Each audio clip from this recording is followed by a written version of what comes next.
Yesterday, Sayadaw spoke about the benefits that one can get from the practice of Satipatthana according to what the Buddha preached in order to awaken faith.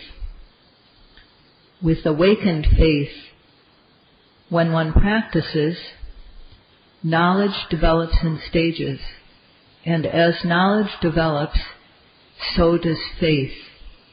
It increases and becomes strong and firm, especially at the stage of Uddiyabbiya Jnana.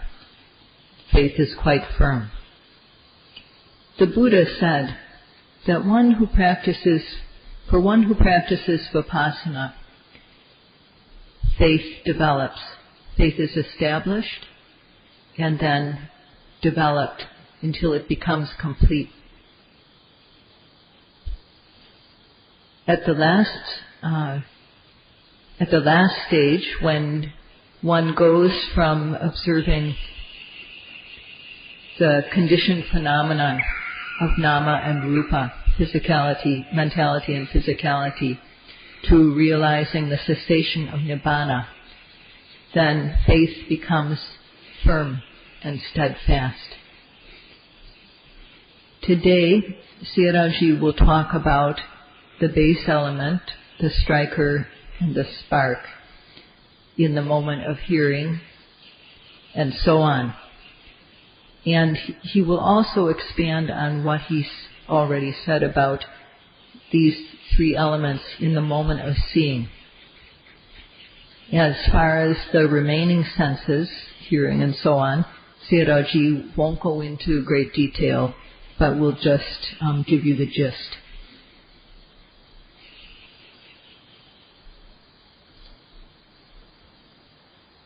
To correct what I said previously, Sayadaw's previous discussion of what happens in seeing was extensive, and today's discussion of the senses will be less extensive.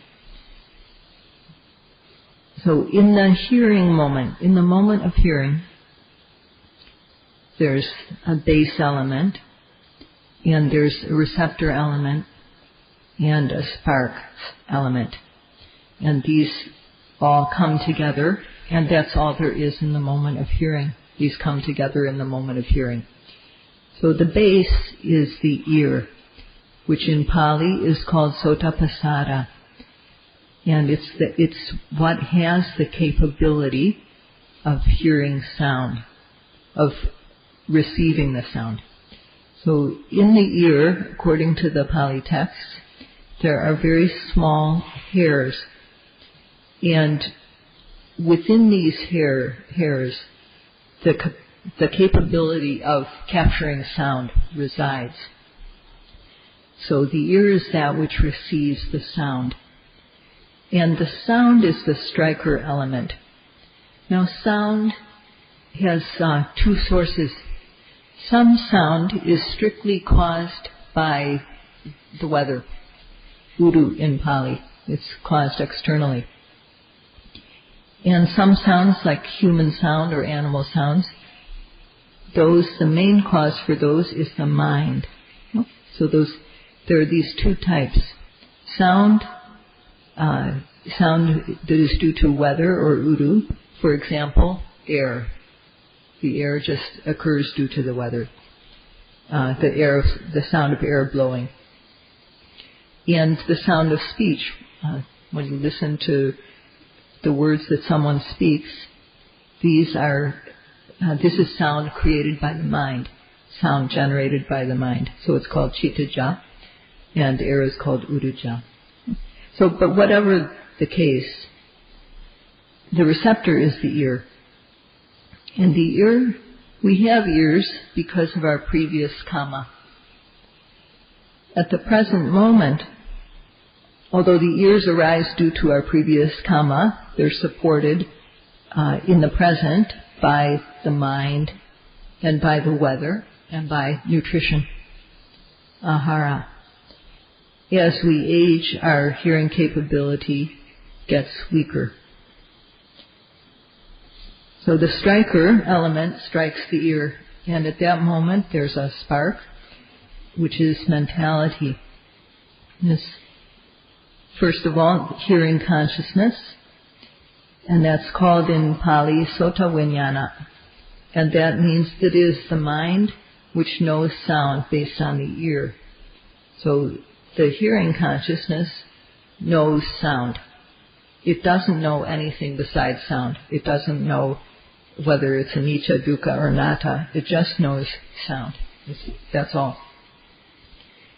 So that is hearing consciousness, which is one of the three things that happens with the spark when the striker strikes the ear. When sound and consciousness meet, there's contact between the two, and that's called sota sampasa. In Pali, this contact, you're based on your contact. And due to contact also, there's feeling arises called Vedana. The sound may be good to hear, or it may be bad to hear, not good to hear, or it may be neither. So there are these three qualities of pleasant, unpleasant, and neutral in the hearing that are part of the spark element.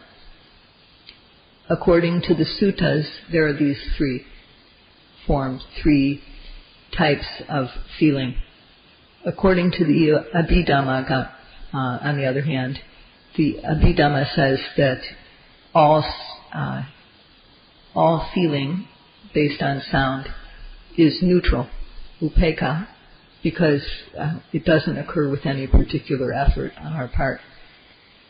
So that in the moment of hearing, all the elements that arise are called abhyakata.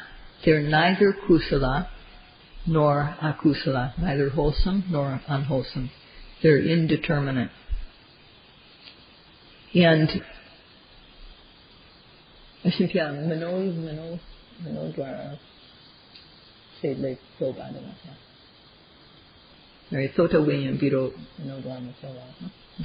so, and in that moment, it's just indeterminate consciousness, and so it's neither kusala nor akusala. So in order that it stops right there without developing into anything further, we note at the moment of hearing. And it's said, in the moment of hearing, what hears is the body, which is result. Sorry. Sorry. Sorry, no, anyhow. In the moment of hearing, there's just the ear and the sound. These two elements are physical. And this is the truth of suffering. In the moment of hearing, the ear and the sound are physical. And hearing, contact, feeling, these three are mind. So in the moment of hearing, dukkha is to be known. And we note it, hearing. That's how it should be noted. So in the moment of hearing, there's just physical, which is the two elements of the ear base, and the sound, which is the striker, and mentality, which is the hearing consciousness, contact, and feeling. These are the truth of suffering, and in the moment of hearing, we have to observe at the moment it occurs in order to know the truth of suffering, and we note it as a whole, as hearing.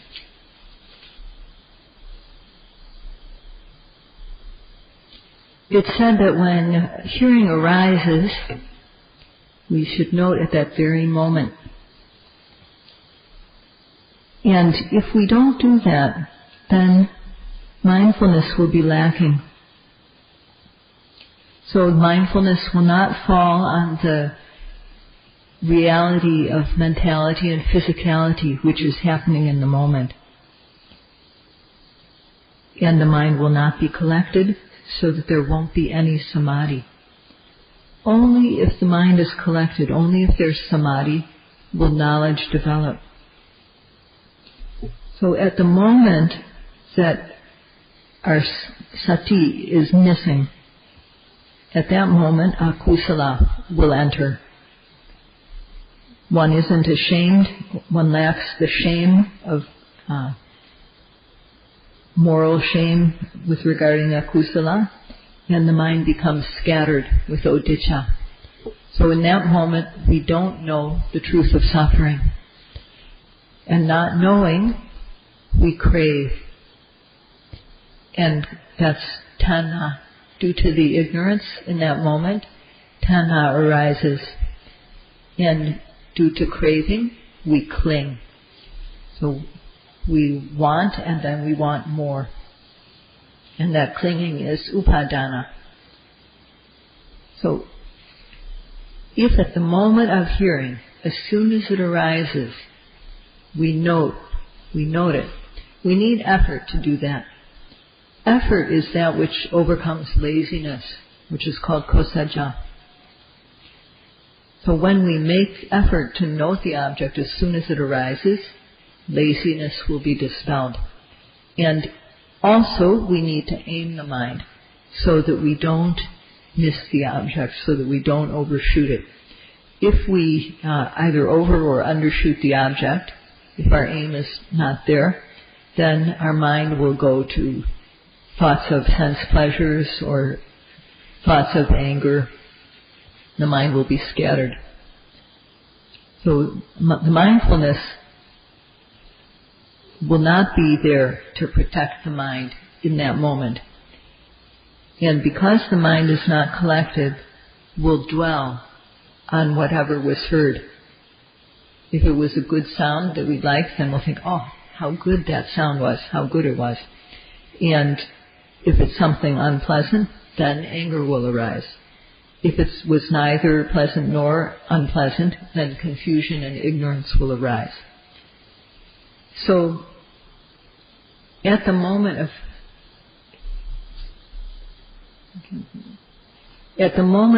hearing, if we note with effort, as soon as it arises, laziness won't be there. It will be dispelled. And when we note with aim, there won't be any chance for wrong thoughts, micca vitaka, to arise.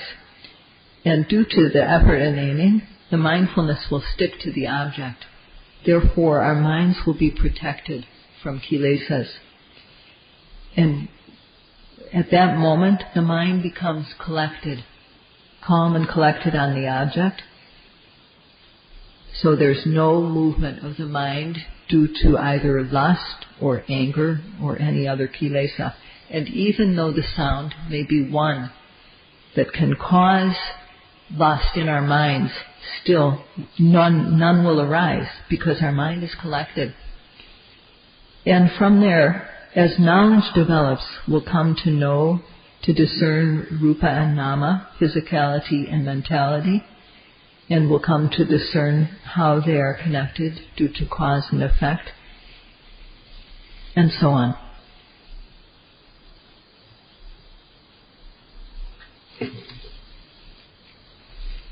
When we say that in the moment of hearing, one has to note it as soon as it arises, this is not absolute.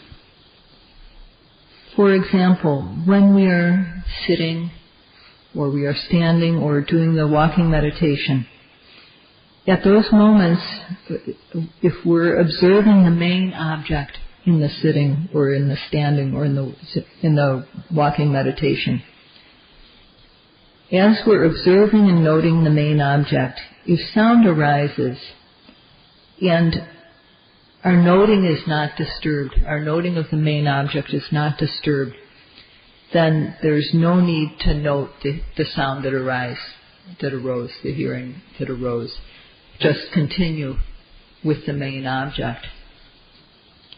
If, on the other hand, the noting of the main object is disturbed, and our mind is no longer on the main object, then we should note the hearing.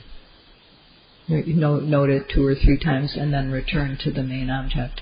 So when one is face to face with an object, whether that is when one's mindfulness is face to face with an object, one is seeing it directly, noting it directly, then no matter what the object, whether it's the basic object, the main object, or another object, that by noting and knowing an object, kilesas are prevented from arising. So there's no need to note something else when you're noting something effectively.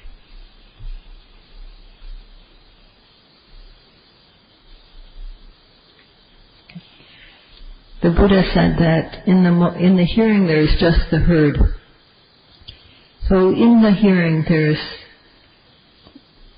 the ear base, the sound, and then there's hearing consciousness, contact and feeling. These are just resultant dhammas.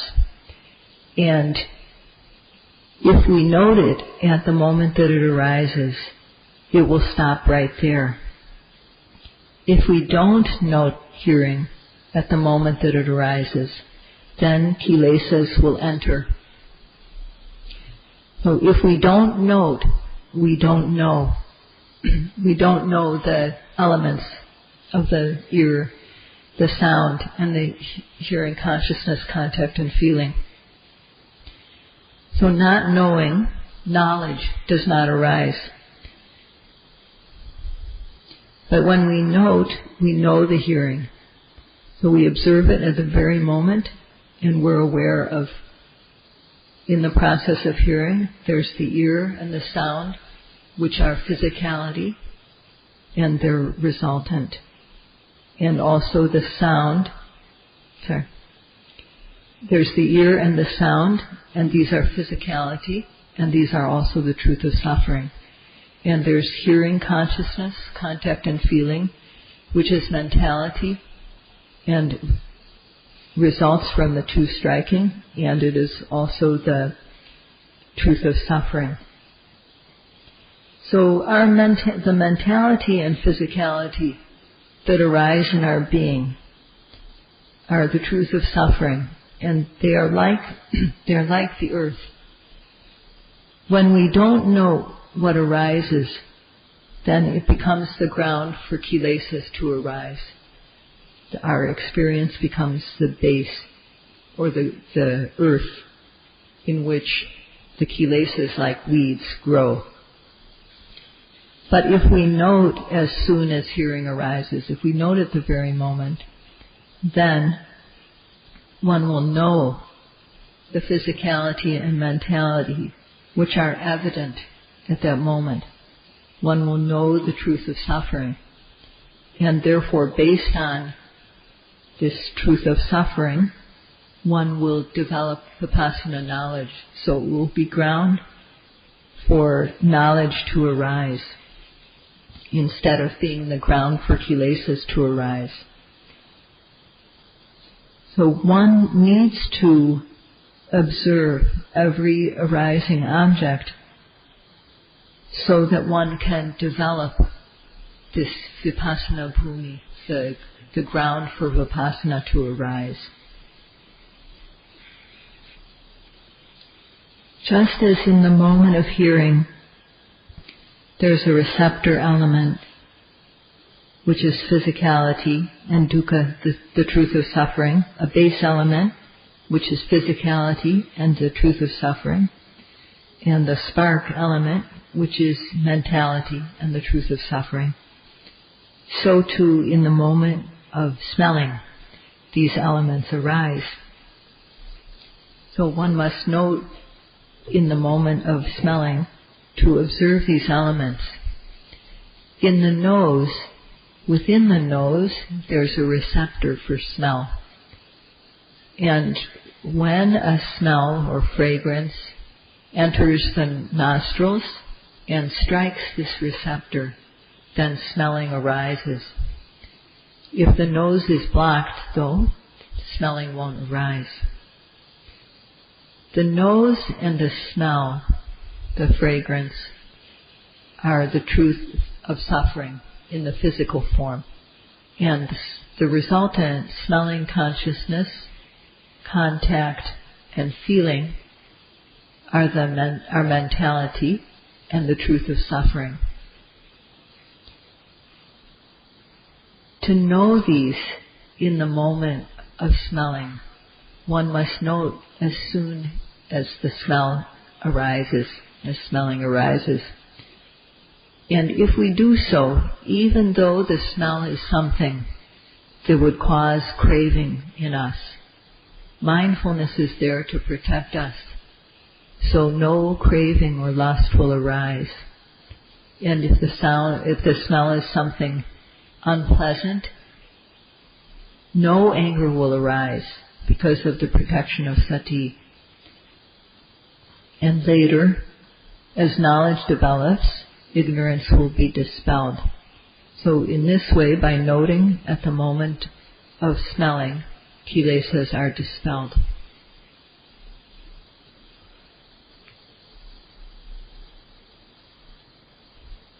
In the moment of tasting, there's the tongue and the tasteable object, which are physical. And there's the taste consciousness, contact and feeling, which are mental. And there's 6 kinds of tastes: sweet, sour, hot, bitter, bland, and one more. And the taste in the mind, so when the taste is on the tongue, when the taste strikes the tongue, tasteable object, then there's consciousness, tasting consciousness. And when the mind and the tasteable object meet, there's contact and feeling. And these are all the truth of suffering. When one eats, one has to know all of the many actions and events that are involved in eating. So we see the food, we reach for the food, touch the food, bring it to our mouths, open the mouths, put the food in, bring the hand back down, close the mouth, and then we can begin to chew. And all chewing is part, and then tasting.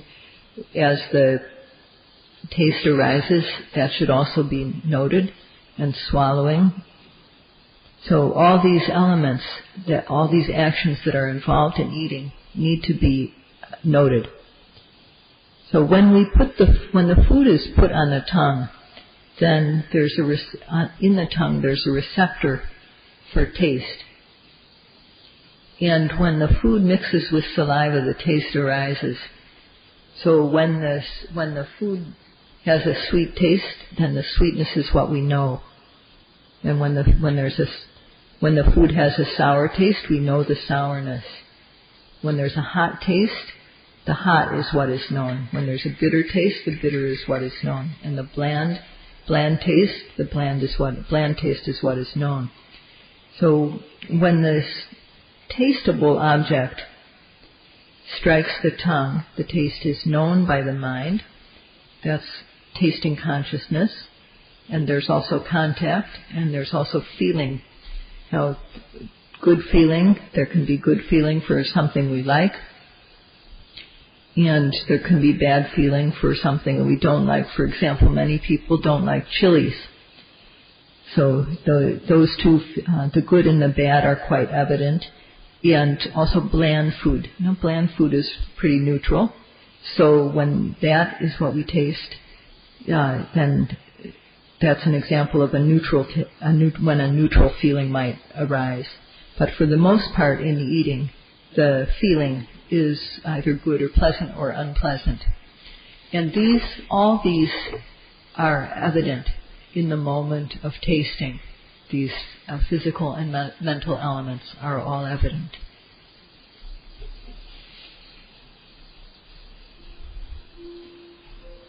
Similarly with touching, there's a receptor, striker, and spark. The receptor, in the case of touching, is very, very broad, very wide.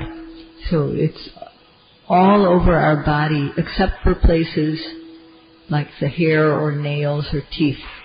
all the places of the body which are fleshy, those contain receptor for touch. And the things that we feel are things like soft. If something soft touches us, then touches the body, then the knowing of that softness arises. If something rough touches us, touches the body, then the knowing of the roughness arises. If it's gentle, if the striker is gentle, then the knowing of the gentleness arises. If something hot, if the striker is hot, then the knowing arises of the hot. And if something cold strikes the body, then knowledge of the cold, this consciousness which knows the cold, stiffness and hardness and so on. All these things are known. So this is the spark that arises in the moment of touching. And when the mind and the touchable, tangible object meet, there's phassa, or contact, and also the feeling, vedana, of good, bad, or neutral. And for example, when one's very warm and one feels a fan, the coolness of air of the fan, that might be something that would be good touch. And so on. So these are all indirect results that arise in the moment of touching. And these must be noted. The touching must be noted at the very moment it happens.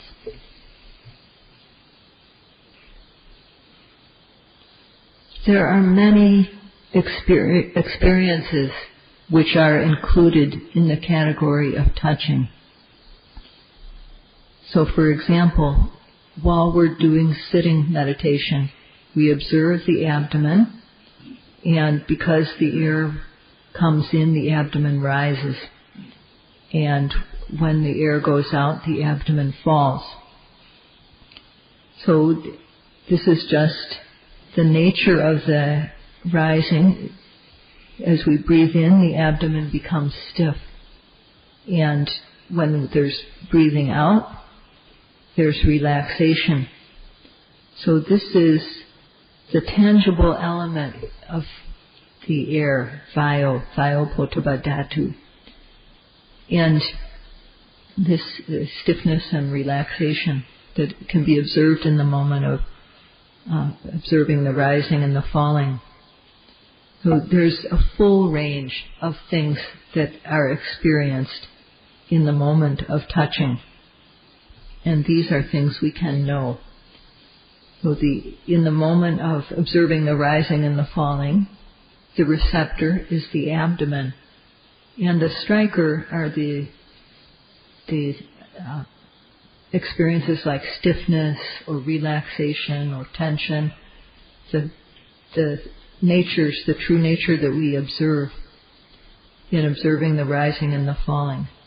And the spark is the consciousness which knows the stiffness or knows the relaxation, the tension, and also the contact of the mind and the striker and the feeling, whether good or bad or neutral. So sometimes when we feel, if we're too hot and we feel coolness, if we feel coolness, then that's good. And if there's excessive heat, that can be a bad feeling. But when our noting is good, when we're sitting also, there pains can arise. But when our noting is good, these unpleasant sensations disappear, and the sitting is very comfortable. So in sitting also, one can notice when one observes the whole body sitting, one can observe stiffness or hardness or coolness or tension. All these things are these are examples of the touching. And in the moment of touching, physicality and mentality are evident. The body and the tangible object are the physical truth of suffering, and the touching, contact, and feeling are the mental element of the truth of suffering. So to know these,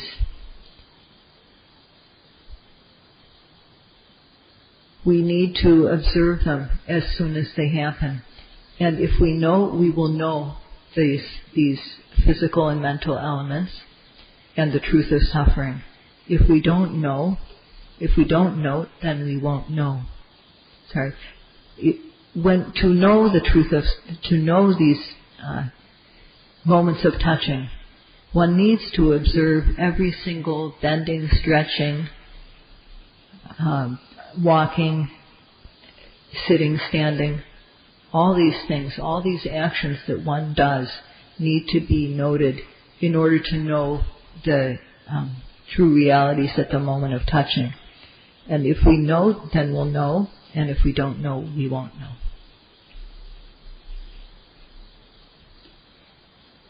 So as Sayadaw ji has mentioned above, there are 5 base elements, 5 sense bases: the eye, ear, nose, tongue, and body. And there are 5 types of objects: the image, sound, tasteable object, smell, and tangible object, which strike these 5 sense bases. And every time any type of striker strikes the relevant base, then there will be seeing consciousness, contact, feeling, hearing consciousness, contact, feeling, and so on. There will be this mental spark that arises. And it is similar in a moment of thinking, imagining, and so on. So in the moment of, for example, it's not a present, when we hear something in our mind, it's not a present sound, external sound that we're hearing. We're hearing, it's an old sound, it's something that we remember, or we might see an old image in our mind. So these things are imagined, and they don't, for example, something that is seen, a physical object that is seen, strikes the eye base. But an image that arises in our mind doesn't strike the eye. It strikes another type of base. And the object also is not a physical form the way, for example, it's not a visible form the way it is an external seeing. It's another type of striker. But it's as though we're experiencing it at the time. It's as though we're really seeing at the time when it occurs in our mind, in our imagination. And based on, so there's the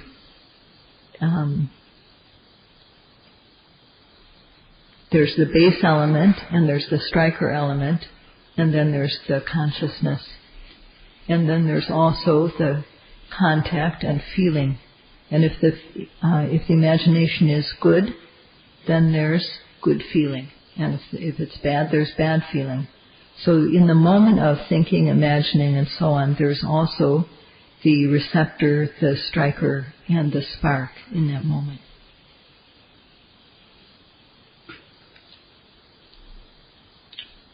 In the moment of imagining or thinking, there is the receptor and the striker. The receptor is the bhavanga citta. This is a very subtle type of consciousness that occurs when we are sleeping. This bhavanga citta. And when an object strikes it, it wakes up and thought occurs, or we see an image in our mind, or hear a sound in our mind. So the receptor element, the base, is both physical and mental. And the striker also is both physical and mental.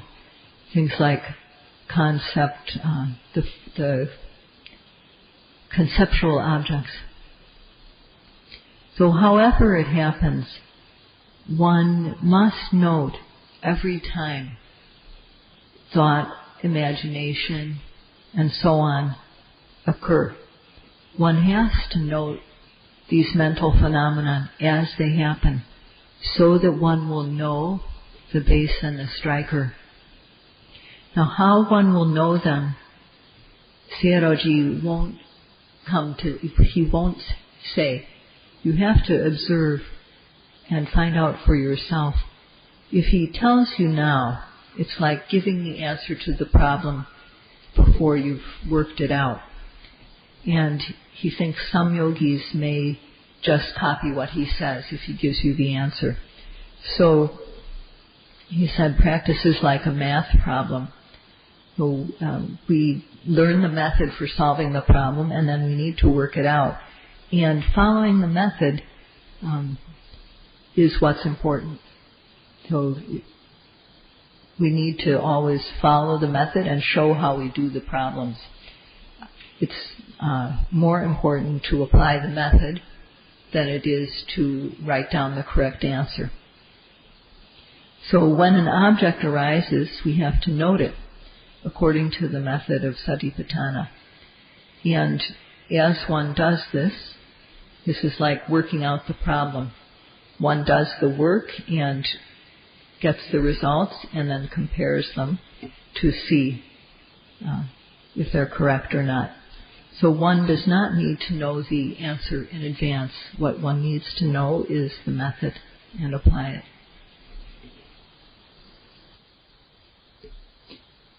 Sayadaw said that in working out a math problem, one has to apply the method. First we learn the method from the teacher, how to solve a particular problem, and then we do the work on our own. So it's the same with practice. What we need to do is observe the arising object as soon as it arises with effort and aim. If we do that, the mind will be clean. It will become collected, and knowledge will be developed, beginning with the discernment of rupa and nama, physicality and mentality, their cause and effect relationship, and developing Vipassana knowledge. So if the method is correct, then the answer is certain. In math, when we follow the method, we get the answer that will be correct if we apply the method properly. And it's the same with practice. If one applies the practice, the answer will arise. So Sayadaw urges you all, may you apply effort to work out the problems of this practice according to the method. Sadhu, sadhu.